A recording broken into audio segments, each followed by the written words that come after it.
परिमंगल करितो ग्रंथ करम को जाते समाज सब पावे निज प्रजा। बहुविधि त्याग नहीं मलिन दया निज भाव अभावत ताये गुणों सहज रूप दर्शन आत्म रूप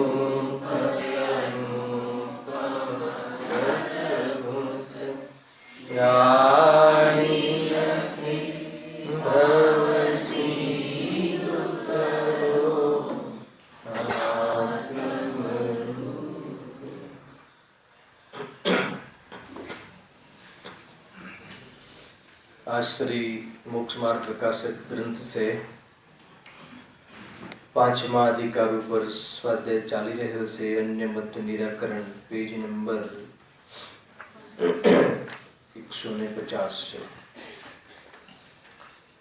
અહીંયા શ્વેતાંબર મતનું નિરાકરણ ની ચર્ચા ચાલી રહી છે. એક વાતનો ખ્યાલ આવે છે કે જે જૈન મત સિવાય જે અન્ય મતનું ખંડનની વાત ચાલી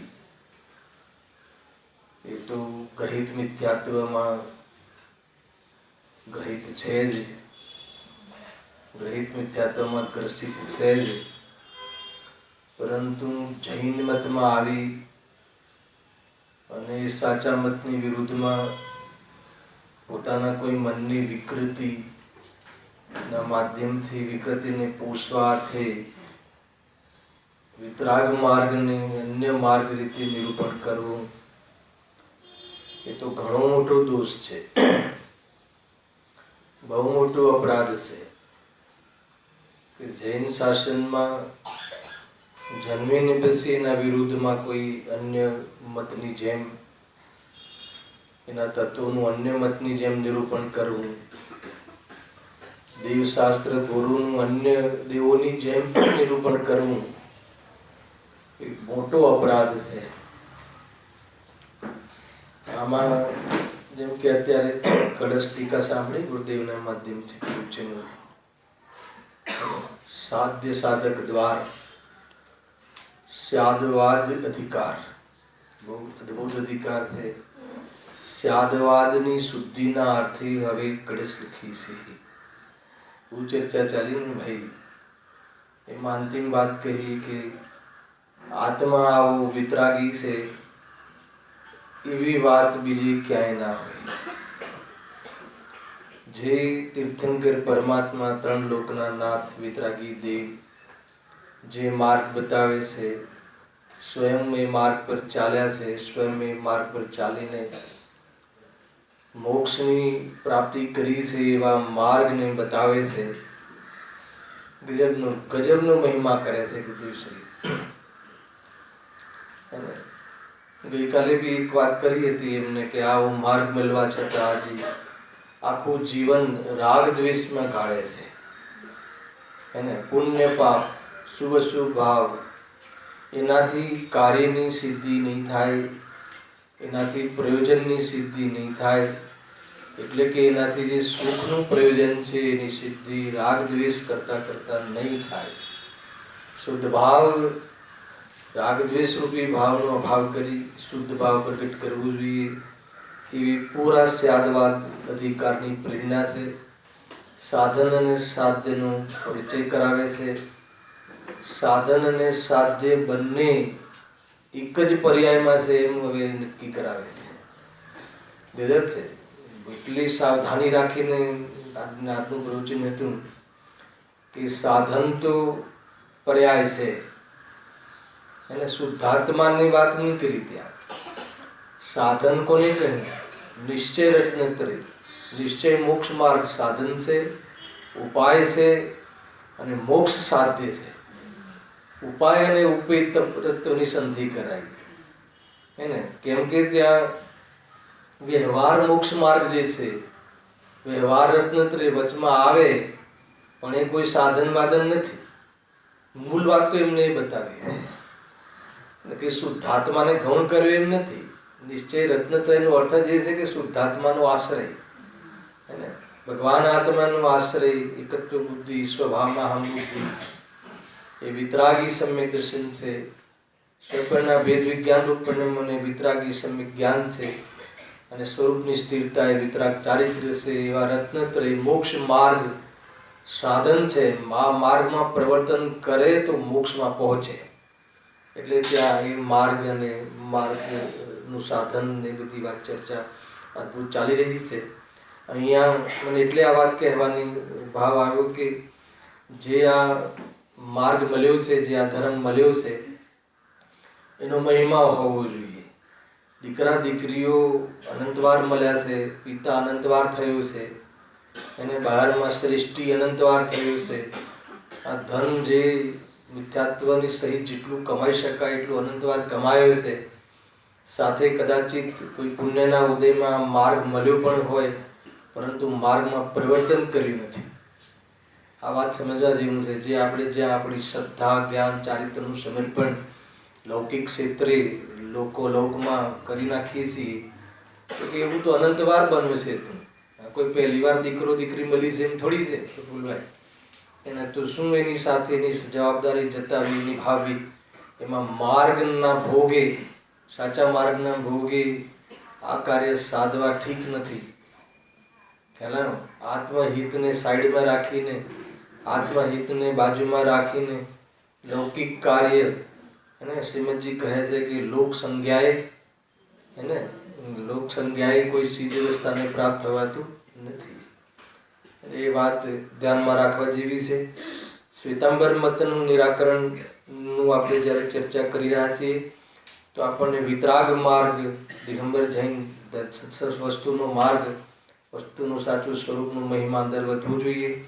કોઈ શ્વેતંબરો કે શ્વેતંબર માર્ગ ઉપર દ્વેષ કરવાના અર્થે આ વાત અહીંયા કહી રહ્યા નથી. એ વાત ખાસ ખ્યાલમાં રાખવું.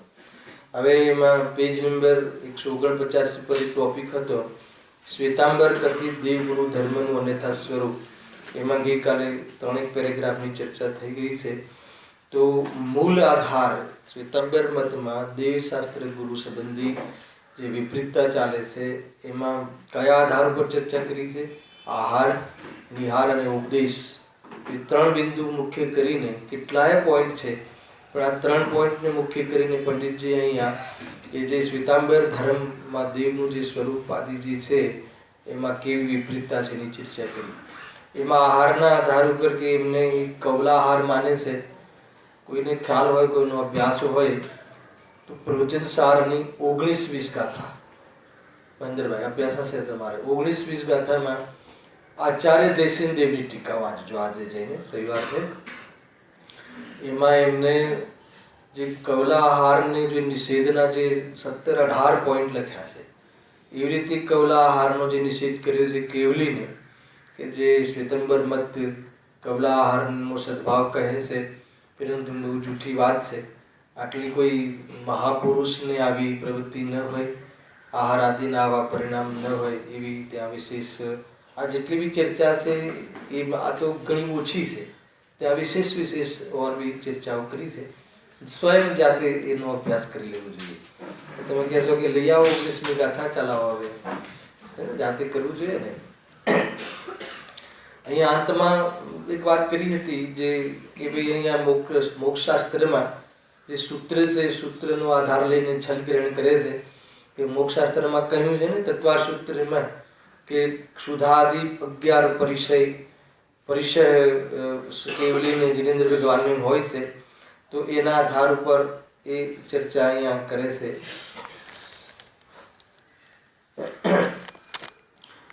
તો એના આધાર ઉપર એમને અહીંયા લખ્યું છે, હું વાંચું છું છેલ્લી 3 લીટીને પછી આગળ વિષય. સિદ્ધાંતમાં કેવડીને ક્ષુધાદિક 11 પરિચય કહ્યા છે તેથી તેને ક્ષુધાનો સદભાવ સંભવે છે. ક્ષુધા નામનો પરિચય અહીંયા જિનેન્દ્ર ભગવાનને છે 13મી ગુણસ્થાને, એટલે એમને આહારાદિક ક્ષુધાનો સદભાવ છે. તો ક્ષુધાનો સદભાવ છે તો એની ઉપશાંતતા માટે આહાર જોઈએ, આગળ લખ્યું. માટે આહાર વિના તેમની ઉપશાંતતા કેવી રીતે થાય, માટે અમે તેને આહારાદિક માનીએ છીએ. પંડિતજી સિદ્ધાંતના આધાર પર સમજાવે છે કે ભાઈ કર્મ પ્રકૃતિનો ઉદય નિષેધ ન કર્યો, વાત ખોટી છે એમ ન કહ્યું, કેમ કે પરિચય છે, ક્ષુધા પરિચય છે. ત્યાં જિનેન્દ્ર ભગવાનને વેદનીયના ઉદયમાં, અસાતાના ઉદયમાં અલ્પમાં અલ્પ એવો અલ્પ ઉદય છે, અતિ અલ્પ ઉદય છે કે જેની બહારમાં કોઈ પ્રવૃત્તિ સંભવતી નથી. અને મૂળ આધાર તો કે એમને પીડા નથી. એને ક્ષુધા લાગે અને ક્ષુધામાં પીડા થાય એ તો છદ્મસનું સ્વરૂપ છે, સંસારીનું સ્વરૂપ છે. કે વાસ્તવમાં ક્ષુધા જઠારગ્નિ એ શરીરનો રોગ છે, શરીરનું પરિણામ છે. પરંતુ શરીરની જેને આસક્તિ હોય, એનો જેને રાગ હોય, એ પીડાને પ્રાપ્ત થાય અને એના ઉપાય માટે આહારનું સેવન કરે. ત્યાં જે જગન્ય રૂપથી તારતમ્યમાં અતિહીનતા રૂપે ત્યાં ક્ષુધાનો પરિચય કહ્યો છે. પરંતુ અતિ અલ્પ ઉદયમાં જેમ 9મા ગુણસ્થાનનું ઉદાહરણ આપે છે કે 9માં થઈ ગયું, હું સાર કહી દઉં છું. 9મા ગુણસ્થાનમાં જેમ વેદ પરિણામ, વેદ સંજ્ઞા કહી ત્યાં, હે ને, ત્યાં મૈથુન સંજ્ઞા કહી, એનો અર્થ કે ત્યાં વેદનો ઉદય છે, પરંતુ ત્યાં બ્રહ્મચર્ય છે એમ કહે છે. એક બાજુ કર્ણાની યુગમાં એમ કહે છે કે ભાઈ ત્યાં વેદનો ઉદય છે, એને મૈથુન સંજ્ઞા 9મા ગુણસ્થાન સુધી પ્રાપ્ત છે. અને એક બાજુ તમે એ ગુણસ્થાનમાં 6ઠ્ઠા ગુણસ્થાનથી મુનિરાજને બ્રહ્મચર્ય મહાવ્રતના ધારી કહો છો. તો કહે છે એટલા માટે કે એમને અતિ અલ્પ ઉદય છે. અતિ અલ્પ ઉદય કે જે ઉદય ત્યાં તો પરિણામનો ઉદય છે. કેવલીને તો ક્ષુધા છે પણ પરિણામ નથી, અને ત્યાં તો પરિણામ પણ છે. પહેલાં અતિ અલ્પ પરિણામ પણ છે, વાસના પડી છે, ભલે ત્યાં ઉપયોગમાં નથી, ભલે ત્યાં કોઈ બાહ્યમાં પ્રવૃત્તિ નથી. 9મા ગુણસ્થાને મૈથુન સંબંધી, એટલે ત્યાં એનો અભાવ હોવાના કારણે બ્રહ્મચર્ય કહી શકાય છે, કહેવાય છે ને બ્રહ્મચર્ય છે પણ, હે ને. તો ત્યાં તો એ પ્રકારે ઉપચારથી કહેવામાં આવે છે. તો એ રીતે કેવલીને વેદનીય કર્મના ઉદયમાં જૈનેન્દ્ર ભગવાનને પરિચયમાં ક્ષુધાનો પરિચય માન્યો છે, ના નથી. પરંતુ અતિ અલ્પ ઉદય હોવાના કારણે, સાંભળીજો, અતિ અલ્પ ઉદય હોવાના કારણે એવી પ્રવૃત્તિ સંભવતી નથી. કાલે ઉદાહરણ બી આપ્યા હતા. આપણા જીવનમાં પણ મંદતા હોય તો પ્રવૃત્તિ નથી હોતી. રાગ તો છે જમવાનો, ભોજનનો, પરંતુ અતિ મન ચાલી રહ્યો છે અત્યારે, એટલે એ પ્રવૃત્તિમાં નથી દેખાતા. એ બધી ચર્ચા આપણે અહીંયા ગઈકાલે કરી હતી. અને આગળ હવે કહેવાવાળા છે કે ભાઈ ઉદય એમને પરિચય છે ક્ષુધાનો, પરંતુ ત્યાં ભાવ બી તો નથી, રાગ નથી, એટલે પીડા નથી. તો પછી એનું ઉપાય શું કામ કરે, એ વાત અહીંયા કહી છે. જો ત્યાંથી ડાયરેક્ટ લઉં છું, પેજ નંબર 150. જેમ 9મા ગુણસ્થાનમાં વેદાદિકનો ઉદય મંદ છે, તેમ મૈથુનાદિક ક્રિયા વ્યક્ત નથી, તેથી ત્યાં બ્રહ્મચર્ય જ કહ્યું. પણ તારતમ્યતા એટલે હીન અધિકતામાં, હે ને, જે ત્યાં મૈથુનાદિકની સદભાવના કહીએ છીએ, હીન અવસ્થા છે એવી. તેમ કેવડીને અસાતાનો ઉદય અતિ મંદ છે. કારણ કે હવે જો કર્ણાયુગની થોડી વાત અહીંયા લઈ આવ્યા છે. આપણે ગુણસ્થાનના જે સમયમાં ચાલી વ્યાખ્યાન એ વખતે આપણે ચર્ચા કરી હતી, યાદ કરાવું છું માત્ર. એક કાંડકમાં અનંતમાં ભાગ, ફરીથી એક કાંડકમાં અનંતમાં ભાગ અનુભાગ રહે છે, હે ને. એવા ઘણા અનુભાગ કાંડકો વડે વા ગુણ સંક્રમણ આદિક વડે સત્તામાં અસાતા વેદનીયનો અનુભાગ અત્યંત મંદ થયો છે.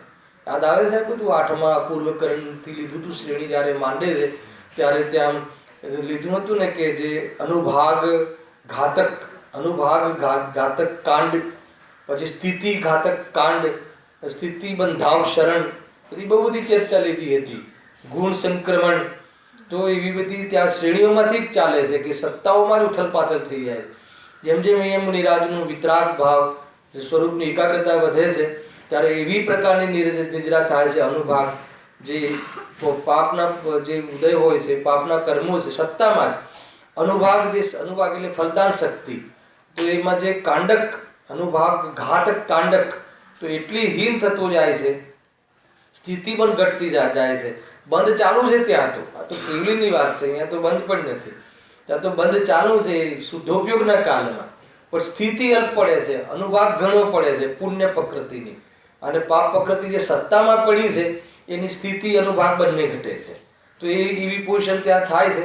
તો આમને જે અઘાતિક કર્મ છે સત્તામાં ને સત્તામાં શુક્લ ધ્યાનનું નિમિત્તપણું પામીને સ્થિતિ અને અનુભાગ ગણું જ્યાં એટલો અતિમન થઈ ગયો હોય છે. અતિમન એવું નથી કે એમને પૂર્વમાં બાંધેલા કર્મ જે છે સાતાવેદની પડ્યા છે સત્તામાં, અને પણ એવા એટલા મન થઈને ઉદયમાં આવે છે. આ કહ્યું ને અનંત ભાગ અનુભાગ પડે છે કાંડકમાં, એ સત્તામાં રહેલા છે. એટલે એ કાંડક જે અનુભાગ કાંડક જે હોય છે એવો મોટો કાંડ થાય છે કે અનુભાગહીન થઈ જાય છે. આ બાજુ શુક્લ ધ્યાન છે, ત્રીજો પાયો ચાલે છે શુક્લ ધ્યાનનો, હે ને 13મી ગુણસ્થાનમાં, ચોથો પાયો 14મા ગુણસ્થાનમાં. નિયમસારમાં તો બહુ ધુલાઈ કરી દીધી છે કે આ શુક્લ ધ્યાન પણ એને વાસ્તવમાં દોષ છે, એને કારણ નિયમમાં જે છે ને વાંચજો બુકમાં, અરિહંત ભગવાનને આ શુક્લ ધ્યાન પણ પર્યાય હોવાના કારણે દોષ છે. સિદ્ધ અવસ્થામાં શુક્લ ધ્યાન બી નથી રહેતું.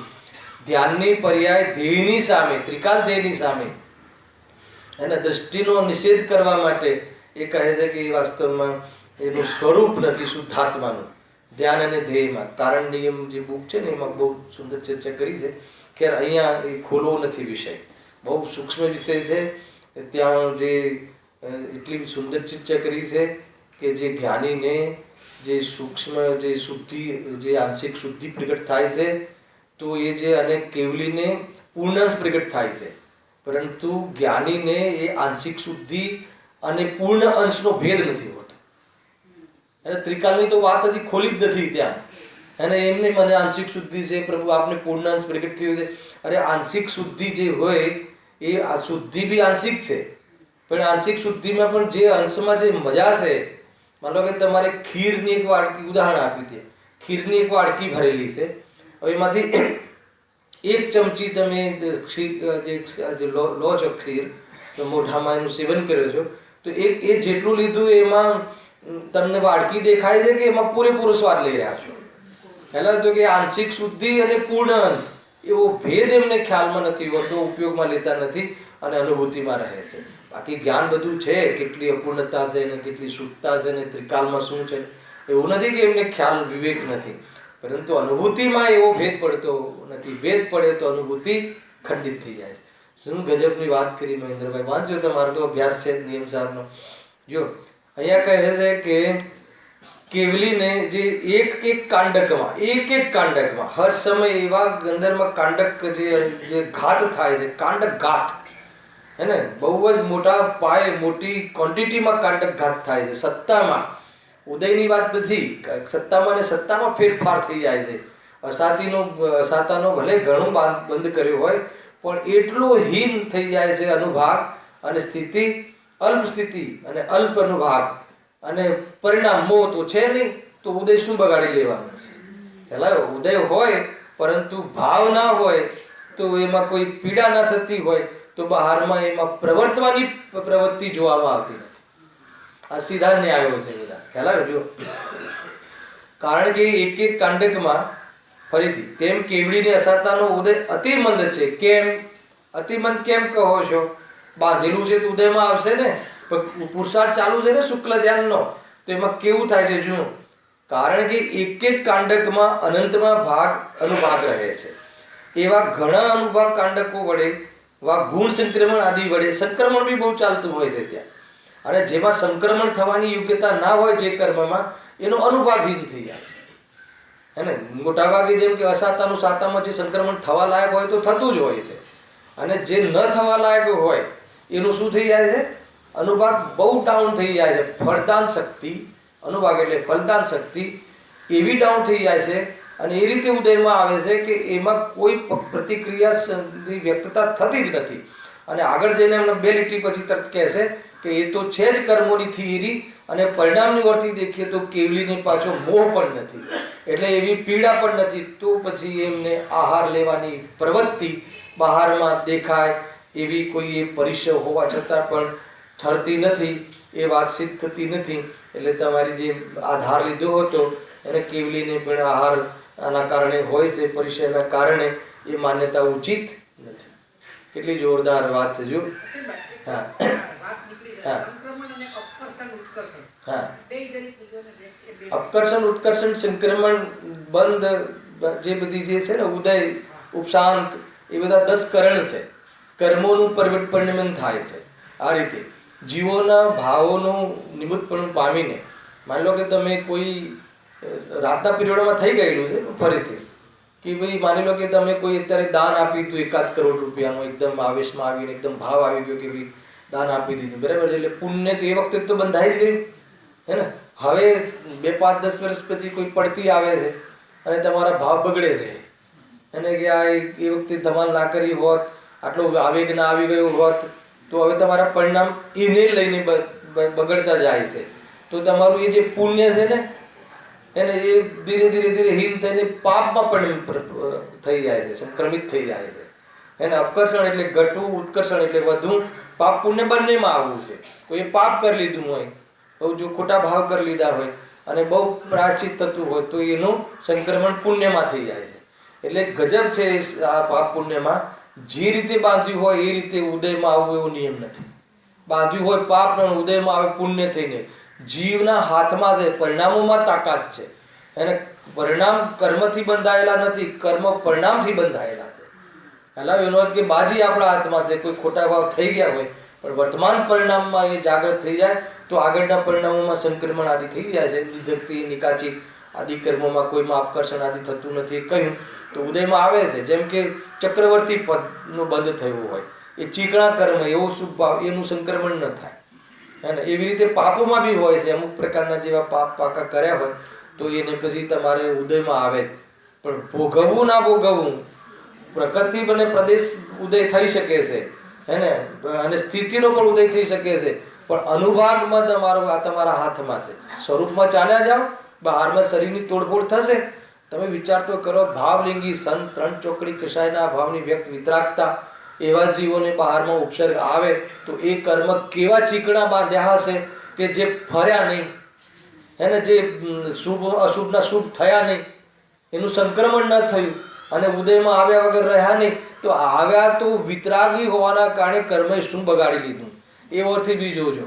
એ વખતે એટલા વિતરાગી હતા મુનિરાજ, અંદરમાં એટલા વિતરાગ પરિણામ સુધી હતા કે એમને અને એટલી દ્રષ્ટિનું બલ કે ભાઈ ઉપસર્ગ નામની કોઈ ચીજ હોતી જ નથી. ઉપચાર કથન છે એ તો પદાર્થનું પરિણમન છે. વાઘના દાંત શરીરને અડતા જ નથી. જો અડતા નથી તો શરીર આત્માને અડે અને શરીર ફૂટે તો આત્માને દર્દ થાય. એ વાત છે જ નહીં. આ દ્રષ્ટિનો વિષય, શ્રદ્ધાનો વિષય. આવા શ્રદ્ધાના બલના કારણે એ શરીરની આસક્તિ જેમની છૂટી ગઈ છે એ વિતરાગ પરિણામ એને, એવા જે વિતરાગ પરિણામમાં અંદરમાં રહેતા હોય અને કર્મ ઉદયમાં, ચીકણું કર્મ ઉદયમાં આવ્યું, નિધતિ નિકાચિત જેવા કર્મ, તો શું બગાડી લીધું એને. એટલે અપકર્ષણ, ઉત્કર્ષણ, સંક્રમણ, આ બધી ઉપશાંત, આ બધી દશાઓ છે. 10 કરણ કહ્યા એને. પણ એ દશાઓ એટલે ટૂંકમાં એ દશાઓ બી એટલા માટે બતાવવામાં આવે છે કે જીવના પાસે તાકાત છે. જીવના પરિણામ જો બદલે તો કર્મ શું બગાડી લે, ફરી જાય. અરે સ્વરૂપમાં રહી જાય તો ભૂક્કો થઈને વેરાઈ જવું પડે બ્રહ્માંડમાં. ખ્યાલ આવ્યું કે નહીં? જે કર્મની વર્ગણા છે એ પરમાણુ રૂપે, અકર્મ રૂપે પરિણમી જાય છે વિતરાગી રહેવાના કારણે. એટલે એ ગુરુદેવ શ્રી ઉપાદાનથી વાત ઉઠાવે છે.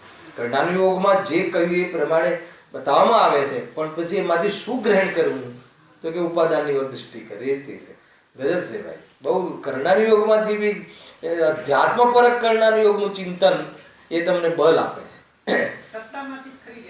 સત્તામાં ના કરે. સત્તા ખરે તો ઉદય આવે નહીં, એ તો નિયમ જ છે.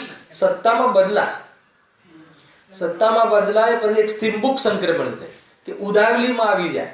માન લો કે કોઈ ક્રોધ તમારો કર્મ ઉદયમાં આવી રહ્યું છે, 80 ડિગ્રીથી ઉદયમાં આવવાની એની તાકાત છે, એની યોગ્યતા છે, એ મેચ્યોરિટી છે. તો ઉદયાવલીમાં આવવાના કાળમાં જો કોઈ સામે જીવ વિતરાગી અથવા જેમાં વિશેષ સ્વરૂપમાં જવાનો પુરુષાર્થ કરતો હોય તો એટલું હીન ઉદયમાં આવે કે એની ઇફેક્ટ જ ના આવે, કે ઉપયોગ ત્યાં જાય જ નહીં.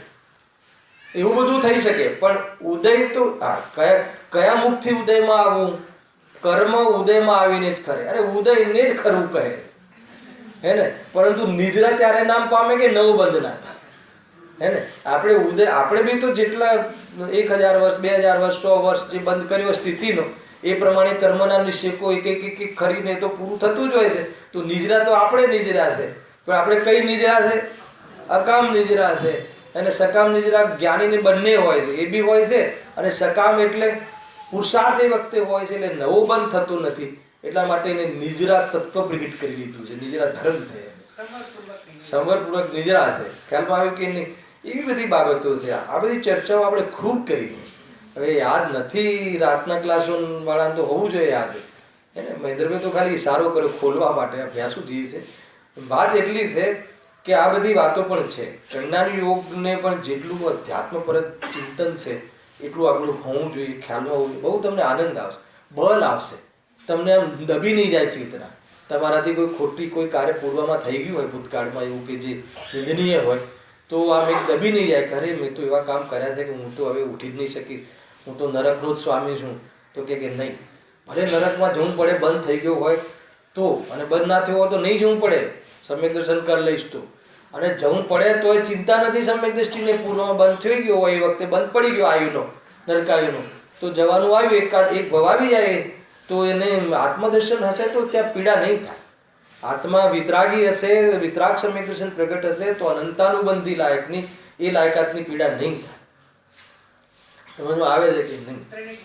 હા છે ને, એવી એટલે બહુ બળ આવશે તમે. નહીં તો આપણે એવું કોઈ બી ખોટા ભાવ આવી ગયા, કોઈ ખોટું એવું કાર્ય થઈ ગયું હોય વેપારમાં, કોઈ અન્ય જગ્યાએ, તો પણ આપણને એમ થાય કે હવે આપણી પાસે તો ચાન્સ જતો રહ્યો. તો કે નથી ગયો, તો આજે જાગ, આજે ભગવાન મળી જાય. સ્પોટ પેમેન્ટ છે અહીંયા. કોઈ એવું નહીં ફ્યુચર જે આવવું હોય આવશે, આજે મજા કરી લે. તો કે એ શું થશે કે એ તો એવા ફરીને ઉદયમાં આવશે ને, એટલે એ તને બદલાઈને ઉદયમાં આવશે. પછી કોઈ આકરા હશે તો કે આવા દે ને, ઉદયમાં આવે ત્યાં તું નથી તે દ્રષ્ટિ કરી લીધી છે ને. એ ઉદયનું ફલ જેમાં આવવાનું છે શરીર આદિમાં, સંયોગ આદિમાં, એ હું નથી એવી દ્રષ્ટિ થઈ ગઈ છે. અને તને તારી ખબર પડી ગઈ છે, તારી મર્યાદા ખબર પડી ગઈ છે, તારી દુનિયાની તને ખબર પડી ગઈ છે, તારી સીમાની તને ખબર પડી ગઈ છે. તો હવે તને જ્યાં થાય છે ત્યાં તું નથી, અને જેમાં થાય છે હું નથી, એ બધી વાત ખબર પડી ગઈ છે. તો હવે શાની ચિંતા? ખ્યાલ આવે કે નહીં? ભાઈ આ ઉપાય છે, આ સિવાય બીજો ત્રીજો ચોથો કોઈ ઉપાય નથી. એટલા માટે વેદ જ્ઞાન વાસ્તવમાં હે ને, હવે એવા ધર્મને તમે બીજું સ્વરૂપ આપીને તો કેવો અપરાધ થાય. સીધા તમે જે તત્વ બતાવ્યા છે પ્રયોજનભૂત, અને એને વિતરાગી દેવો બતાવે. વિતરાગી દેવના સ્વરૂપમાં 7 તત્વ છે. એટલા માટે આ વિતરાગી દેવશાસ્ત્ર ગુરુનું સ્વરૂપ મહત્વ છે. કયું તત્વ છે ચંદ્રકાંતભાઈ? દેવ કયું તત્વ છે? મોક્ષ તત્વ. મુનિ કયું તત્વ છે? સંવનિજરા તત્વ. હે ને, એટલે ગુરુ થઈ ગયા, એ થઈ ગયું. હે ને, ધર્મ રત્નત્રય રૂપ કયું તત્વ છે? સંવનિજરા તત્વ. હે ને, એને કહેવા વાળું શાસ્ત્ર, 7 તત્વને કહેવા વાળું શાસ્ત્ર. તો એ સંબંધી જો કોઈ ગોટાળા કર્યા તો કે તને સાચો માર્ગ ને માર્ગદર્શન વગેરે સાચા માર્ગમાં કેવી રીતે પ્રવર્તન કરીશ. એટલા માટે આપણે આ કહીએ છીએ. બરાબર છે? બરાબર છે મહેન્દ્રભાઈ? અહીં આગળ કહે છે કે એવા ઘણા અનુભાગ કાંડકો વડે ગુણ સંક્રમણ આદિ વડે સત્તામાં અસાતા વેદનીયનો જો સત્તામાં પડ્યું છે, અસાતા વેદનીય, પણ અનુભાગ અત્યંત ક્યાં સત્તા. હવે મંદ થઈને ઉદયમાં આવશે. ઉદય વગર તો નહીં જાય, એ તો નક્કી છે. હે ને, હવે એમને તો અસાતાનો ઉદય કહ્યું, કેવલીને. જો બહુ સ્થૂલ કથન હોય છે. આ તે પાપ પ્રકૃતિ, જો વેદનીય જે ઘાતી કર્મ તો બધા પાપરૂપ જ છે. બરાબર છે? અઘાતી કર્મ પાપરૂપ ને પુણ્યરૂપ બે ભેદ પડે છે. અસાતા પાપરૂપ પ્રકૃતિ છે. આપણે ઘણીવાર સ્થૂલ કથનમાં અધ્યાત્મના જોરમાં એવા કથન કરવામાં આવે છે શાસ્ત્રમાં કે મુનિરાજને પાપ તો પ્રશ્ન જ નથી આવતો, અને પાપ પરિણામ બી નથી, અને પાપ પ્રવૃત્તિ બી નથી. બરાબર છે? હવે એમને પાપના કોઈ કાર્યો બી નથી, અને હવે એમને પાપનો ઉદય તો ત્યાં પણ છે. એને મુનિરાજને પાપનો ઉદય આવી શકે છે, પણ પાપ પરિણામ નથી. હવે અહીંયા કહે છે કે એમને ક્ષુધા પરિણામ છે શરીરનો. બરાબર છે? અને અસાતાનો પાપનો ઉદય પણ અહીંયા છે. પાપનો ઉદય ક્યાં સુધી આવે? પાપ છઠ્ઠા સાતમાં. અહીંયા અસાતાનો ઉદય કયો? કેવલીને. પેલા સ્થૂલ કથન છે, બહુ સ્થૂલ કથન છે, કરનાર યોગમાં સૂક્ષ્મ કથન છે. આ મુનિરાજને પાપનો ઉદય આવે તો સંભવમાં આવે છે, તીર્થંકરોને તો ઉપસર્ગ બી નથી હોતો એમ બી કહેવામાં આવે છે. પણ હુંડાક્ષરણી કાળમાં એ પણ થયું પાર્ષદ ભગવાનના ઉપર, હે ને, એમને કોઈ દિવસ ઉપસર્ગ ના આવે એ મુનિરાજોને, જે તીર્થંકર મુનિ છે. પરંતુ આવ્યો હુંડાક્ષરણી કાળમાં થયું, શું બગાડી દીધું એમાં. અને અહીંયા તો કરનાર યોગ છે. હર કેવલી જે અસાતાનો એમનો જે કોટો હોય છે એ અનેક કાંડક ઘાત વડે અલ્પ થઈ જાય છે, અતિમન થઈ જાય છે અને પછી ઉદયમાં આવે છે. ઉદયની વાત સાંભળો. પણ તેના ઉદયમાં આ બધી 10 કરણ એકવાર લેશું આપણે, હે ને. બંધ છે, ઉદય છે, ઉદીર્ણા છે, ઉપશમ છે, આ બધા ભેદો છે ને, અપકર્ષણ છે, આ બધું હમણાં વાત થઈ. સંક્રમણ છે, ઉત્કર્ષણ છે, ઉપશાંતતા છે. ઉપશમ અને ઉપશાંતતામાં અંતર છે. પહેલા ઉપશમ જે દર્શન મુનિઓનો ઉપશમ થાય છે, ચારિત્ર મુનિનો ઉપશમ થાય છે, ઉપશાંતતા બધા કર્મોની થાય છે.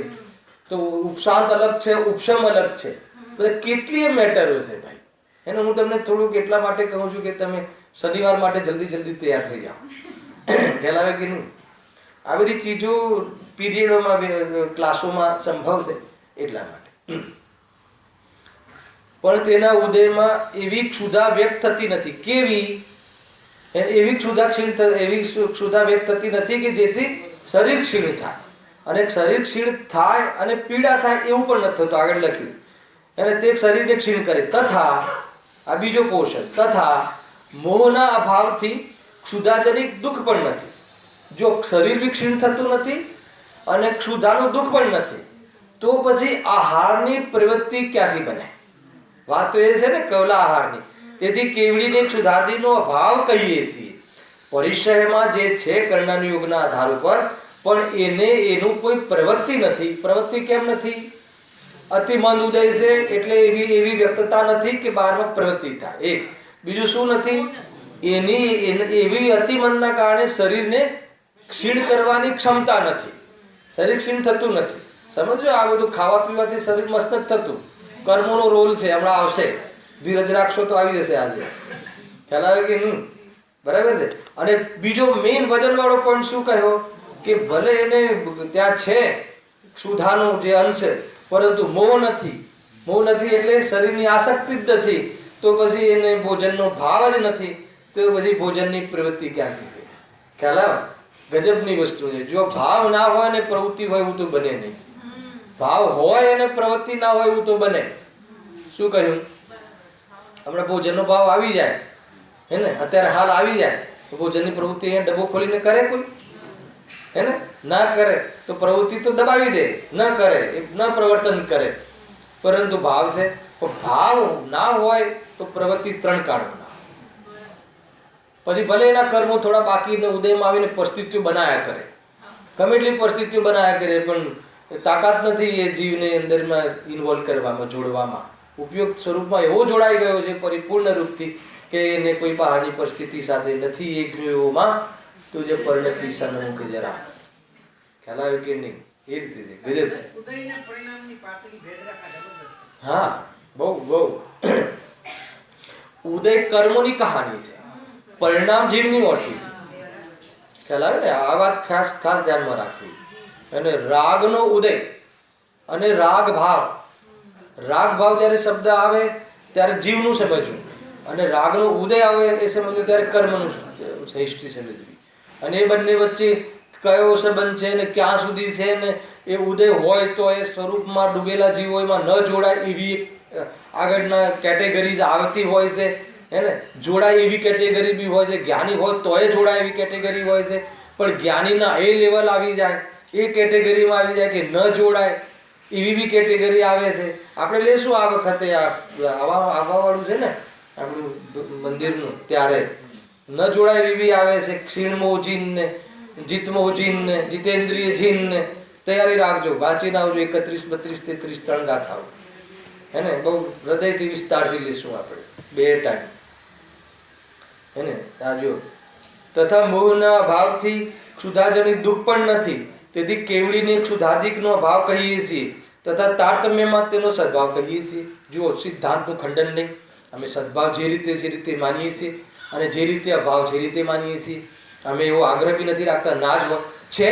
કેવલીએ સ્વયં કહ્યું છે હે ને, પણ છે પણ કેવું છે એવું નથી કે તમે કહો છો એવું છે કે એને ભોજન કરવા જવું પડે ઘેર ઘેર હે ને. કેવલી ભગવાનને શોભે? આપણે પરમાત્મા ઘરે ઘરે આવીને હે ને એ ભિક્ષાન દે એમ કહે શોભે? અરે આપણે મુનિરાજો બી ભિક્ષાન દે યાચના નથી કરતા. એમના સ્વરૂપમાં ભોજનની વાત આવશે તમને એમ લાગશે કે એને આમ લાગે સેલ્યુટ નહીં, એમના પગ પકડી લેવાનું મન થાય ચરણ, કે ભોજનના ભાવમાં પણ આવા છતાં પણ જાણે ભાવ જ નથી. કેવી રીતે નવધા ભક્તિની બધી થોડી થોડી વાત કરીશું, છેડીશું આપણે હે ને. ભલે થોડુંક એકાદ પ્રવચન વધારે થાય પણ તમને ઈશારા તો કરીશ કે આવું હોય છે. અને મુનિરાજને આહાર આપવા માટે સ્વયંની કેટલી પાત્રતા જોઈએ એ પહેલા નક્કી કરજો, પછી ભોજન આપવાના પ્રોગ્રામ બનાવજો હે ને. આહાર એ કોઈ સામાન્ય વ્યક્તિ નથી કે બસ લાઈનમાં ઉભા રહી ગયા, ધોતી પહેરી નામ નાખીને ફટાક દઈને આપી દીધા જેમ પ્રતિમાઓમાં ચડાય, એ નથી, સામાન્ય નથી. એમાં જે 32 દોષ ને 46 દોષ 32 અંતરાય અને નવધા ભક્તિ એનાથી રહિત પ્લસ નવધા ભક્તિ એવું જીવન હોય ત્યારે મુનિરાજને પડગાહન અને ત્યારે આહારની પ્રવૃત્તિ સંભવે છે. એના માટે તો ઘણું બધું. અરે ખાલી મુનિરાજને આહાર માટે, આહારની પ્રવૃત્તિમાં અગર આપણે પાર્ટિસિપેટ કરવું હોય તો બી કેટલી તૈયારી જોઈએ. અને અનાહારી આત્માનો અનુભવ કરવો હોય તો આ બધી તૈયારીઓનો ખ્યાલ હોવો જોઈએ. તો કે આપણે તો આ સારું છે, અનાહારી આત્મા કોઈ આ બધી ભગજમારી જ નહીં. હેલા મુનિ બનવું છે કે નહીં, એનો અભ્યાસ હોવો જોઈએ કે નહીં, એના જીવનની ખબર હોવી જોઈએ કે નહીં, જે જીવન જીવવું છે એનું અંતરંગ બહિરંગ બંને એનો ખબર હોવી જોઈએ કે નહીં. અને અંતરંગ તો પુરુષાર્થ છે અને બહિરંગ એક વ્યવહાર છે, તો નિશ્ચય વ્યવહાર બંનેની ખબર હોવી જોઈએ કે નહીં. વ્યવહારને વ્યવહાર તરીકે અપનાવો કે નહીં અપનાવો, નિશ્ચયને નિશ્ચય તરીકે એને આદર આપવો કે ન આપવો, આ બધી વાત છે કે નહીં. એકલો વ્યવહાર કર્યા કરે તોય મતલબ નથી, અને નિશ્ચય કરીને નિશ્ચયાભાસ થઈને વ્યવહારને છોડી દે તો પણ નહીં ચાલે. બધી જ વાતો બરાબર સમજવી પડશે, એકડેથી ચાલુ કરવું પડશે અને એમને નહીં ચાલે ભાઈ. એને હું કોઈ તમને ડરાવતો નથી પ્રફુલભાઈ, હું તમને સાવધાન કરું છું કે એકદમ લમણે હાથ મૂકીને અથવા તો શીખે હાથ મૂકીને બસ આપણે તો હાથમાં છીએ એમ નહીં ચાલે.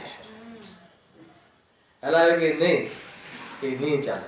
ઊભા થવું પડશે, એમાં સ્વાધ્યાય કરવો પડશે, જ્ઞાનીઓએ કહેલી વાતો સમજવી પડશે, જે રીતે જેટલું જ્યાં જેનું પ્રયોજન છે એને આપણે ગ્રહણ કરવું પડશે. અને એકલી તમને વાતોની સભા કરાવી દઉં તો એ તો મતલબ નથી. કેટલી સૂક્ષ્મ સાંભળો આપણે ઘણીવાર લઈએ છીએ હે ને. જેટલી તમારે કાન સુધી પડ્યા સુધી વાત કરવી હોય તો બી અહીંયા બધા ઘણા સક્ષમ છે. ચર્ચા મૂકી દો તો જોરદાર થઈ જાય. પછી બીજું તો કંઈ ઠેકાણું નહીં, વાત સિવાય બીજા બધામાં તો કંઈ જીરો તો નહીં ચાલે, બિલકુલ નહીં ચાલે. હેલા ખરેખર બહુ કઠોરતાથી લાગતું હોય તો કઠોરતાથી અર્પિત, પણ નહીં ચાલે. જીવન તો ભવ્ય અને ધન્ય કરવા માટે જીવનમાં જે પવિત્રતા હોવી જોઈએ એ છે. બસ એની એ શું છે એ કોઈ ધર્મ નથી, એટલી સાવધાની ત્યાં વર્તવાની. એનો અર્થ ન હોવું જોઈએ એવો નહીં કાઢતા. ચોવિયાર ન હોવો જોઈએ એવો અર્થ કાઢવો કે ચોવિયાર કરીએ ધર્મ નથી એ નક્કી કરવું. ખ્યાલ આવે કે બહુ જરૂરી છે. એને તો એ તો ક્યાં ધર્મ છે સાહેબ? ચોવિયાર તો ધર્મ જ નથી. તો જેમ કરીએ જેમ કરવા દો ને. તો કે જે ધર્મ છે તો ધર્મમાં આગળ છે અને ધર્મ પ્રાપ્ત કરે છે એને ચોવિયાર છે કે નહીં એ જોઈ લે પહેલા. તો કે તો એના વગર તો જીવન જ નથી, લાઈફસ્ટાઈલ જ નથી. ઉદાહરણ આપું છું એક ચોવિયારનું. આવા તો તમને બધી બાબતો ભાઈ જે તમારી યથાશક્તિ એવી છે આત્માની કે કણ વગર બી હે ને સ્વરૂપમાં રમી શકે છે. અને આપણે એને જાગૃત કરીએ. અરે અંદરમાં રાગ તૂટતો જાય અને સ્વરૂપમાં વધતો જાય, એને શરીરના કોઈ બી લક્ષણ એને નડતા જ નથી. આ તમને ગેરંટીથી કહું છું, આ તો શાસ્ત્રમાં કહેલી વાતો છે. કંઈ નડતું નથી, ચિંતા નહીં કરો, આમ થઈ જશે તેમ થઈ. એકવાર તું વિતરાગ બનવાનો પ્રયાસ કર, એક બાજુ એ દિશામાં તું વિચાર કર તો તને શરીરમાં આવવું જોઈએ તેવું જોઈએ, તને કોઈ બી પોઝિશન નહીં નડે. સમ્યક જ્ઞાનના આડે કોઈ ચીજ આવતી નથી હે ને. અજ્ઞાનના આગળ તો બધું આડે આવે છે. અજ્ઞાનના આડે તો એને ભગવાન મહાવીર બી આડે આવે હે ને. એ દિવસે ઓપનિંગ કરવાનું હોય ને મહાવીર જયંતિ આવી જાય તો કે એ બી આડે આવી જાય. તને તારો વિચાર કે બરાબર દિશામાં નથી ભાઈ. બહુ સ્પષ્ટતાથી કહું છું. અને એકચ્યુઅલી મને આટલી કડક બોલવાનું આવડતું નથી, પણ જે વાત આવે છે હૃદયના અંદરમાં જે દર્દ આવે છે ને એને એટલે કહું છું. હવે કેટલા નજદીકવાળા બધા મિત્રો થઈ ગયા અહીંયા, તો એકબીજાની સાથે રહીએ તો એમ થાય કે દર્દ હોય ને અમુક બાબતનું કે નહીં આપણે આમાં જાગૃતિ લાવવી પડશે. હે ને, કોઈ આપણને સભાની કોઈ સંખ્યાની જરૂર નથી. એક વ્યક્તિ હશે પણ બહુ માર્ગમાં ચાલવાવાળું હશે તો વાસ્તવમાં એ સંવર્ષણની પાત્રતા ધરાવવાવાળું જે છે. ખ્યાલ આવ્યો કે નહીં? એટલા માટે છે, એટલા માટે તૈયાર થઈ જાવ છો. મારે કેમનું એટલું છે. હા સાહેબ, બહુ જરૂરી છે, બહુ જરૂરી છે. અને આવેગમાં આવીને કરી લે એકાદ મહિનો એનું બી ઠેકાણું નથી, ઠીક નથી. અને પરંતુ એને સમજીને ધારાવાહી અને આ બધી કન્ટિન્યુટી, એટલા માટે કઈ પ્રકારે ધર્મની આપણે ત્યાં વર્ણન છે. જેટલી શક્તિ હોય એ પ્રમાણે આગળ આવવાવાળું છે. આ શ્વેતંબરના મતના ખંડનમાં સાચા મતની વાત કરી દે છે પંડિતજી થોડી થોડી. તારાથી આગળનું ના નીકળતું હોય તો તું જ્યાં ઊભો છે તે કરને, આગળ શું કામ રાખે? અને એ તો તું કરી શકે એમ છે. ગ્રસ્ત જીવનમાં જેટલું થઈ શકે એટલું તો તું કરી શકે. ગ્રસ્ત જીવનમાં મુનિ જીવનની ચર્યા ના પાડી શકાય. ઘણા એવા આગ્રહવાળા બી છે, અમને તો એવા પણ મળે છે. મુનિ જેવી ચર્યાનો આગ્રહ ગ્રસ્તતામાં રાખે સંભવ નથી. અને મુનિ જીવનમાં ગ્રસ્ત જીવન જેવી શિથિલતા રાખે તો પણ ઠીક નથી. ન નીપતું હોય તો ગ્રસ્ત જીવનમાં રહો, ચોખ્ખી વાત છે. અહીંયા મુનિ બનીને ધર્મને બદનામ નહીં કર, પદને બદનામ નહીં કર, બહુ સ્પષ્ટ ભાષામાં કહ્યું. અને પંચમ કાળ છે, દેવો આવીને કંઈ કહી નથી શકતા. અહીંયા પહેલાં તો દેવો કહ્યું ને આદિનાથ ભગવાનના વખતે તો 4000 રાજાઓને આવીને દેવો ધમકી આપી દીધી, નહીં ચાલે, રીતસરથી કપડાં પહેરો. અત્યારે એવા પુણ્ય નથી બોલવાના કોઈના. દેવો આવતા એ વખતે દેવોએ કહી દીધું કે ભાઈ આ ગજબ છે. આદિનાથના હાર વખતે દેવોને આવવાનું મન ના થયું. એકવાર કહી દીધું હોત કે આ હારની વિધિ આ છે, પરંતુ એ વખતે થયું. સમજમાં આવે છે કે આ વિધિ નથી જૈન શાસનની. દ્વાદશના ધણી હોય છે સૌ ધર્મ ઇન્દ્ર, એમને કહી દીધું કે આ વ્યવસ્થા નથી, ઠીક નથી.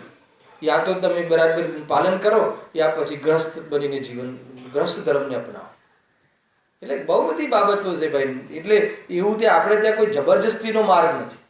તને તારા જે સ્ટેજમાં છે, પણ હવે વાત એ છે કે હવે સ્ટેજનું જે વર્ગીકરણ કરવાનું છે એ બતાવો. મુખ્યત્વે વાત અમે કયા સ્ટેજમાં આવીએ અને એ સ્ટેજનું કયું આચરણ છે, તો એના માટે આપણે અભ્યાસ કરવો જોઈએ. બરાબર છે? ખેર, ચલો આગળ. હવે વાંધો નહીં, રવિવારે થોડોક વિષય જનરલ બી આવી જાય, જરૂરી છે. એને એક દિવસ બી આવી જાય ને એક દિવસ બી એને ખ્યાલમાં આવી જાય તો કામ કરવામાં તો અંતર્મુહૂર્ત જોઈએ છે. હે ને? એટલે બસ એ કરુણાથી આપણે આ બધા વિષયોને ખોલતા હોઈએ છીએ. અંદરમાં એવું બી છે કે 4-5 પાના રહ્યા, આગળ વધી. નિંદાનો પ્રસંગ છે, પણ નિંદાની મુખ્યતાથી કરીએ તો દર્દ થાય છે. પણ આ નિંદાનો ટોપિક છે, પણ નિંદા ખંડન કોઈ નિંદા કરવા માટે નથી, એનાથી બચવા માટે છે. આગળ એટલું કહ્યું હતું ને કે ભાઈ આ હારાદિકની જ્યારે સંજ્ઞા છે, ત્યારે એને હારાદિક સંજ્ઞાની પરિચય છે ક્ષુધાદિની, તો પછી આહાર આપ્યા વગર લીધા વગર ઉપશાંતતા કેવી રીતે થાય? તો એનો હવે જવાબ વળી તે કહ્યું કે આહારાદિક વિના ક્ષુધાની ઉપશાંતતા કેવી રીતે થાય? પણ આહારાદિકની ઉપશાંતતા હોવા યોગ્ય ક્ષુધા લાગે તો મંદ ઉદય ક્યાં રહ્યો? અમે મંદ ઉદય કહીએ છીએ તો કે એને આહાર લેવા લાયક ક્ષુધા અગ્નિ પેદા થાય શરીરમાં, તો એને મંદ ઉદય ના રહ્યો. મંદ ઉદયમાં એવી ક્ષુધા થતી જ નથી કે એને અંદરમાં અગ્નિ એવી લાગે કે આહાર એને આપવો પડે. અને કેવલીની વાત છે તો કેવલીને તો મંદ ઉદય બી છે અને ભાવ બી નથી, મોહ બી નથી. મોહ નથી, જોડે જોડે રાખજો તમે. આમને ટેકનિકલની મુખ્યતા વધારે લીધી છે. હવે આગળ દેવ ભોગભૂમિયા આદિને કિંચિત મંદ ઉદય થતા ઘણા કાળ પછી કિંચિત આહાર ગ્રહણ હોય છે. શું કહ્યું? દેવ અને ભોગભૂમિના યુગલિયા જીવો છે ને, ભોગભૂમિના જીવો, એ લોકોને એટલો મંદ ઉદય હોય છે આનો ક્ષુધાનો કે એમને ઘણા કાળ પછી અને કિંચિત, બે વસ્તુ. એક તો ઘણા કાળ પછી દેવોની તો મેં કાલે તમને ગણિત કહ્યું હતું ને, 33 સાગર હોય તો 33,000 વર્ષ પછી વિકલ્પ આવે. એ વખતે કંઠમાંથી જે અમૃત જરે એનું સેવન કરે પછી ક્યારે બી પાછો વિકલ્પ ના આવે. કેટલા ઉપવાસ થયા એમને? હે? ઉપવાસ નહીં, ભોજન ન કર્યું ને. એટલે ભોજન ન કરવા માત્રથી ઉપવાસ નથી. है ને? ન કરવું એ તો હોય જ છે ઉપવાસમાં, પણ ન કરવા માત્રથી ઉપવાસ નથી, ઓર કોઈ વાત પણ છે. સમજમાં આવે છે આખી વાત? બરાબર છે ભાઈ? ઘણા કાળ પછી કિંચિત આહાર ગ્રહણ હોય છે, જ્યારે એ જેને ઉદય મતલબ કે કિંચિત ઉદય હોય છે, ઉદય હોય છે, મંદ ઉદય હોય છે, એને પણ. કેવલીને તો અતિ મંદ ઉદય છે, હે ને? તો કેવલીને અતિ મંદ ઉદય થયો છે, તો તેથી તેમને આહારનો અભાવ સંભવે છે. ખ્યાલ આવે તમને? એમ લાગતું હશે કે આહાર વિશે આટલી તાકાત કેમ લગાવી, પરંતુ એમને કેવલીને આહાર માટે આટલી તાકાત એમને લગાવી છે કે કેવલીને આહાર છે કવલા આહાર. અને આહાર હવે છે તો કયો છે એની ચર્ચા બી આગળ આવવા વાળી છે. કવલાહાર નથી હોતો જે આ સામાન્ય પુરુષો જે દાળ ભાત શાક રોટલી અને જે મિષ્ટાન આદિ જે ખાય એ બધું એ પ્રમાણેનું આહાર નથી હોતું એમને. ખ્યાલ આવ્યો? એમાં તો બધું ઘણી બધી બાબતો રોગ ને બધું ચાલુ થઈ જશે. ત્યાં ન એવું સ્વરૂપ છે કે ન એને કેવડીનું એવું જીવનનું જીવન છે એમનું. આગળ હવે અહીંયા જો હવે એમને છે ને કર્મની વાત હટાવી અને નો કર્મ પર લઈ આવ્યા, એને શરીર પર લઈ આવ્યા, શરીરની મજબૂતાઈ. ત્યારે તે કહે છે કે દેવ ભોગભૂમિયાઓનું તો શરીર જ એવું છે કે જેને તો ઘણા કાળ પછી થોડી ભૂખ લાગે, હે ને? જે ભોગભૂમિ અને દેવનું શરીર તો કયું છે? વૈક્રિય શરીર. અને ભોગભૂમિવાળા જીવનું તો છે તો એનું બી ઔદારિક જ છે, એનું શરીર ઔદારિક છે, પણ જે ભોગભૂમિમાં જે જન્મે છે અને એ વખતે ત્યારે ત્યાં એનું જે શરીરની રચના વિશેષ હોય છે. એવી રચના હોય છે ઔદારિક હોવા છતાં બી કે ઘણો કાળ સુધી ભૂખ લાગે નહીં, અને લાગે તો કિંચિત ભોજનથી એનો ઉપાય થઈ જાય. એ વખતે એને હોય છે. તો અહીંયા પ્રશ્ન છે એમનો, પણ કેવડુંનું શરીર તો કર્મભૂમિ ઔદારિક છે, એ તો કર્મભૂમિના જીવ છે. આપણામાંથી કોઈ કેવડી થાય છે, એટલે ભોગભૂમિનો જીવ કેવડી નથી બનતો. જ્યાં જ્યાં ખાંસી ઉધરસ શરીરમાં રોગો કર્મભૂમિમાં આવું બહુ હોય છે, ભોગભૂમિમાં આવું હોતું નથી. પર્ટિક્યુલરલી તીર્થંકર પ્રકૃતિવાળા જીવને એવી પ્રકારનો ઉદય નથી, પરંતુ જે સામાન્ય કેવલી બનતા હોય છે તો એને તો બધું જ લાગુ પડતું હોય છે. ખ્યાલ આવે છે જે કહું છું એ? તો પછી એ તો ઔદારિક શરીર છે, તો એને તો આ ભૂખ લાગે, ક્ષુધા લાગે. ઔદારિક એટલે બહુ હીન શરીર છે જો. તેથી તેનું શરીર આહાર વિના ઉત્કૃષ્ટપણે દેશનું ક્રોડ પૂર્વ સુધી કેવી રીતે રહે? ખ્યાલ આવે આમાં? દેશનું ક્રોડ પૂર્વ એટલે માની લો કે કોઈ જીવનું, કોઈ જે અર્યન થવા વાળા છે એનું 1 કરોડ પૂર્વ એનું આયુષ્ય છે. એટલું હોય ને, અધિકમાં અધિક કેટલું હોય? 1 કરોડ પૂર્વ. 1 કરોડ પૂર્વમાં કેટલા અબજો વર્ષ આવી જાય, ઘણા વર્ષો આવી જાય. સામાન્ય નથી આવું 1 કરોડ પૂર્વ આપણે ગણાયેલું છે, બરાબર? 1 કરોડ પૂર્વ. હવે કિંચિતનું એટલે કે 8 વર્ષે કોઈ બાળક, 8 વર્ષ પછી જ થાય બધું જે થાય, સમ્યક દર્શન કેવલ જ્ઞાન બધું. 8 વર્ષને જે બી 8 અંતર જે બી જોઈતા હોય કેવલ જ્ઞાન માટે, બરાબર છે? તો એ 8 વર્ષે કોઈ બાળકને કેવલ જ્ઞાન થઈ ગયું. બાળકનું શરીર કેવું હોય? કર્મભૂમિના બાળકનું, હે ને? એકદમ પોચું ને એકદમ કેવું. આ તમે કલ્પના કરો, તમે તમારા બાળકને મગજમાં રાખીને વિચાર કરો. આપણે બધા ખવડાવવા પાછળ પડી જઈએ છીએ ને, એ બુદ્ધિ તૂટી જાય એવું આગળ વર્ણન આવવાવાળું છે. નેક્સ્ટ શનિ રવિમાં આવશે, હે ને? ખ્યાલ આવે છે હું શું કહું છું તમને? 8 વર્ષે બાળક થઈ જાય, કેવલ જ્ઞાન થઈ જાય બાળકને, તો હવે એને પછી ભોજનની જરૂર ના પડે? 8 વર્ષ પહેલાં તો બધું ભોજન કેવું કરવું પડતું હોય ઘરમાં? તો કે એ કહે છે કે એને ભોજન ત્યાં નથી, તમે ના પાડો છો, તો કે કેવી રીતે રહી શકશે પછી? ખ્યાલ આવે ભાઈ? તમને વિતરાગતાની ખ્યાલ નથી, અને આ બધું રાગના કારણે થાય છે. ભોજન જે લેવાનો ભાવ ઘણી વાર આવે, પેલા કયા સુકુશલ કે સુકોમલ, આમ રાયનો દાણા પર બેસે તો બી સુકોમલ જોઈ લેજો, બંનેમાં મારે ભૂલ પડતી હોય, બરાબર છે? તો આમ કે રાયના દાણા ઉપર આમ બેસે તો બી આમ ડાઘ પડી જાય, એવું કોમળ શરીર.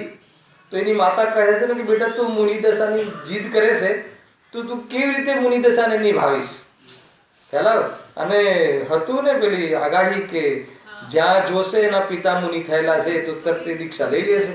તો માતા જવા જ ના દે, માતા જવા જ ના દે, કોઈ મુનિના દર્શન કરવા જ ના દે. કે એકવાર જોયું તો પતી ગઈ.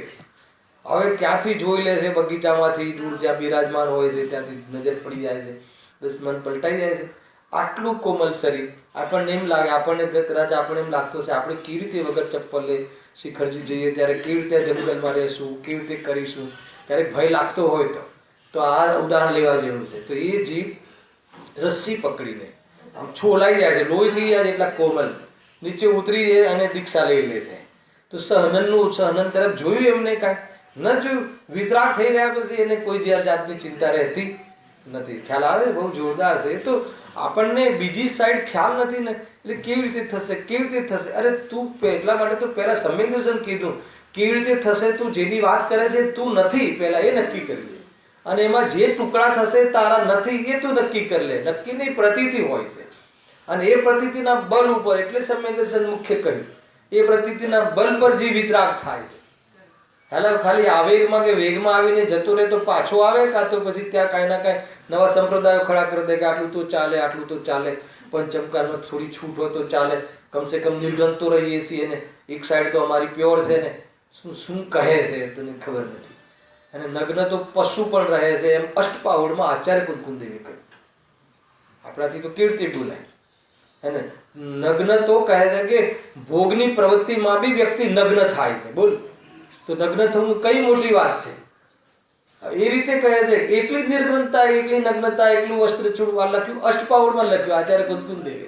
ઘણી વખત આ કથનો બોલીએ છીએ તો ઉહાપો થઈ જાય છે આપણે ત્યાં. તો તમે શું અમે મુનિ માટે નથી બોલતા, અંદરની વિતરાગતા વગર તો એકલી નિર્ગ્રંથતાને લઈને તું સંતુષ્ટ થઈ જઈશ તો તું વાંચ શું કહ્યું છે, કડક શબ્દોમાં, કઠોર શબ્દોમાં કહ્યું છે. હે મુનિ, એકલા નિર્ગ્રંથતાથી કામ નહીં ચાલે.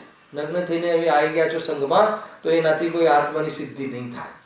ગજબ ભાઈ, બહુ એમનું જે સંઘ સંચાલન ને એમની જે ડિસિપ્લિન આચાર્ય કુંકુમદેવની, અને હર ચીજમાં ડિસિપ્લિન જોઈએ. ખ્યાલ આવે છે?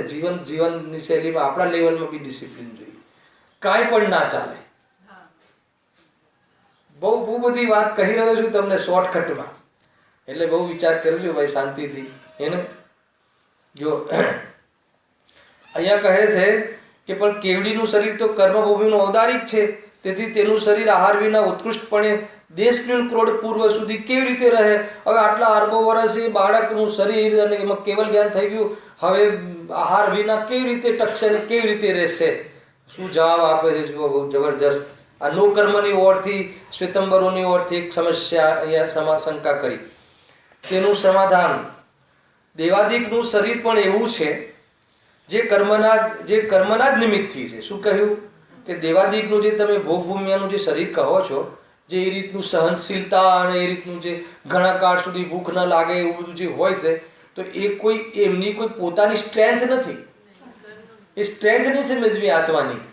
એ તો કર્મને કારણે એવું શરીરની ઉપલબ્ધિ સહજ છે. તમે સમજમાં આવે છે? એ રીતે છે. બલ, અતુલ્ય બલ દીક્ષામાં લાગે છે. દીક્ષિત થવામાં, વિતરાગ થવામાં, રાગ છોડવામાં, એકત્વ બુદ્ધિ છોડવામાં વીર્ય ગુણ સ્ફુરાયમાન થાય છે.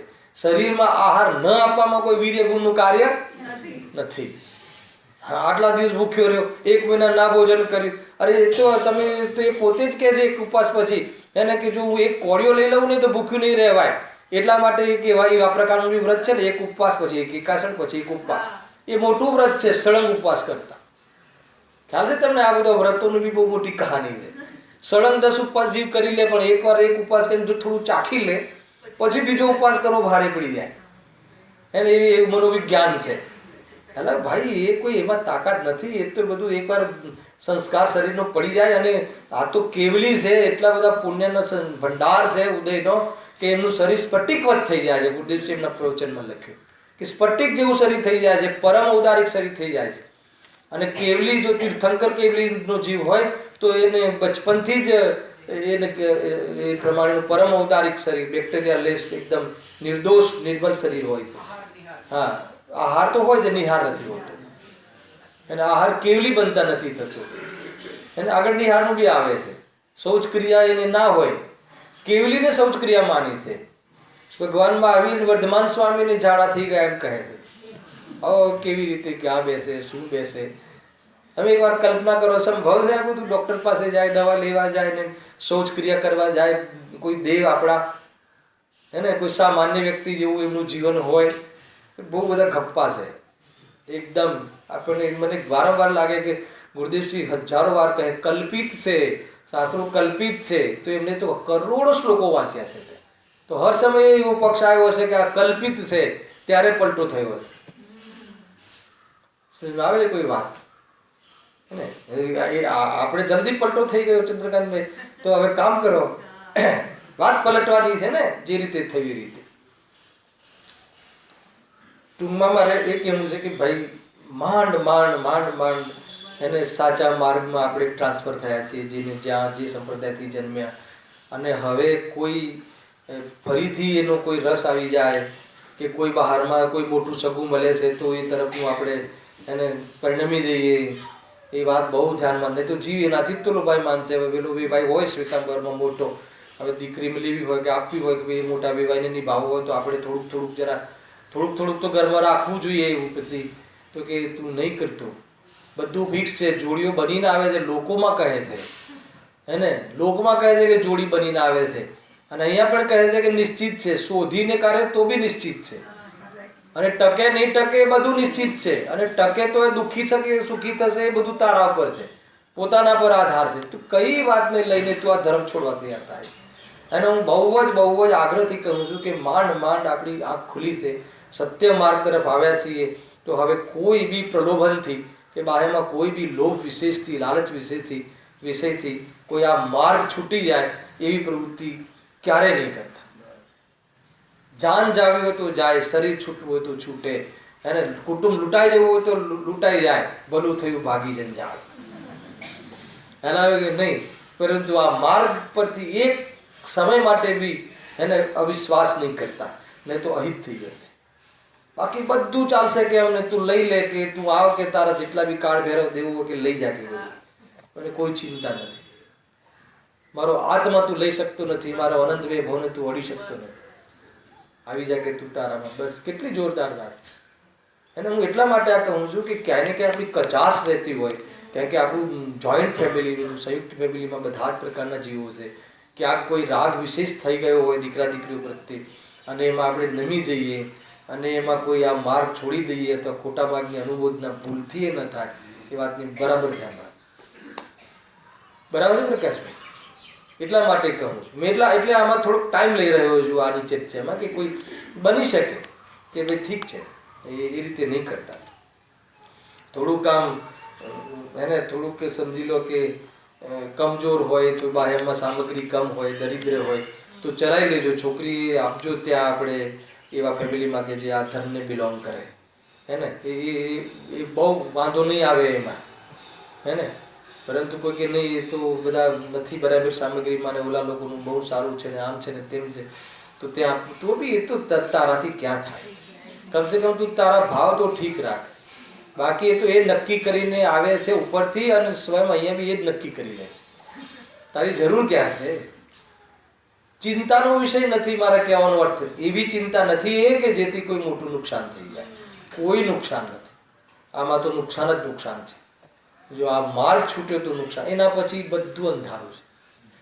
તમે બહુ આજનો દિવસ વિચારજો શાંતિથી આંખ બંધ કરીને, કે જો આ માર્ગ આપણી સામે પ્રશસ્ત માર્ગ ના હોત તો પછી અંધારું છે. ચાહે અરબો ખરબો રૂપિયા તો બધાની પાસે છે, હે ને, કોઈ શાંતિ થતી નથી. અને ઓર પછી હવે શું કરું? મારી પાસે એવા ફેમિલી મળતા હોય છે કે ભાઈ બધી જ વ્યવસ્થા છે, બધું જ છે, 7 પેઢી સુધી આમ જવું પડે એવું નથી. હવે શું કરવું? કે બધું જ કરી લીધું, બધા સોશિયલ ગ્રુપ, બધા આ તે કીટી પાર્ટી, આ બધું, પણ ક્યાંય આમ કોઈ જગ્યાએ કે આમ હા શાંતિ નથી, સુકૂન નથી.